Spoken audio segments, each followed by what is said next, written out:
Quinta, 8 de dezembro. Verso para memorizar. E não é de admirar, porque o próprio Satanás se disfarça de anjo de luz. Portanto, não deveria surpreender que os seus próprios ministros se disfarcem em ministros de justiça. O fim deles será conforme as suas obras. 2 aos Coríntios 11, 14 e 15. Personificações e outras aparições. As personificações demoníacas dos mortos e outras aparições demoníacas são semelhantes à necromancia. As personificações podem ocorrer na forma de um familiar falecido, amigo ou pessoa. A aparência física e a voz são semelhantes às do falecido. Esses artifícios serão usados para enganar os que não estão fundamentados na Bíblia. Em O Grande Conflito, Ellen White adverte, abre aspas, esses espíritos mentirosos personificam os apóstolos e os representam como contradizendo o que escreveram sob a inspiração do Espírito Santo. Como ato culminante no grande drama do engano, o próprio Satanás personificará Cristo. Fecha aspas. Ouça 2 aos Coríntios 11, 14 e 15. E não é de admirar, porque o próprio Satanás se disfarça de anjo de luz.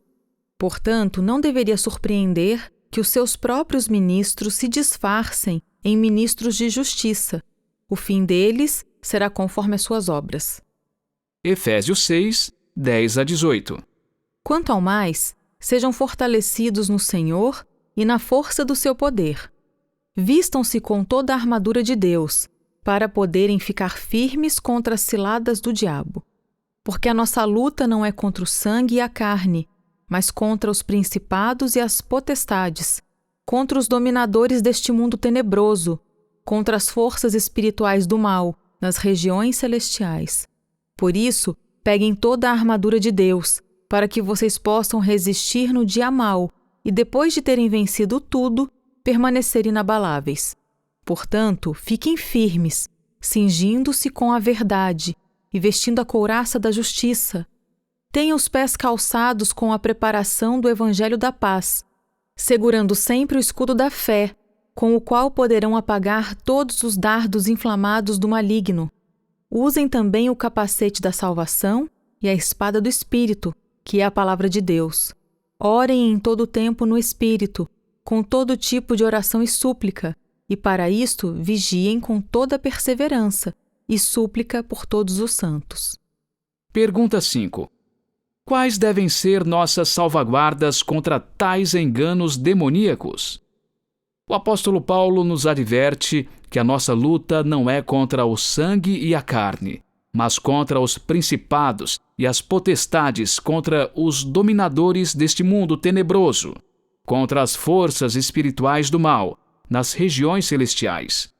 Só podemos ser protegidos contra esses enganos estando vestidos com toda a armadura de Deus, descrita em Efésios 6, de 13 a 18. As personificações e aparições satânicas podem ser assustadoras e enganadoras, mas não podem enganar os que são protegidos por Deus e estão fundamentados na sua palavra.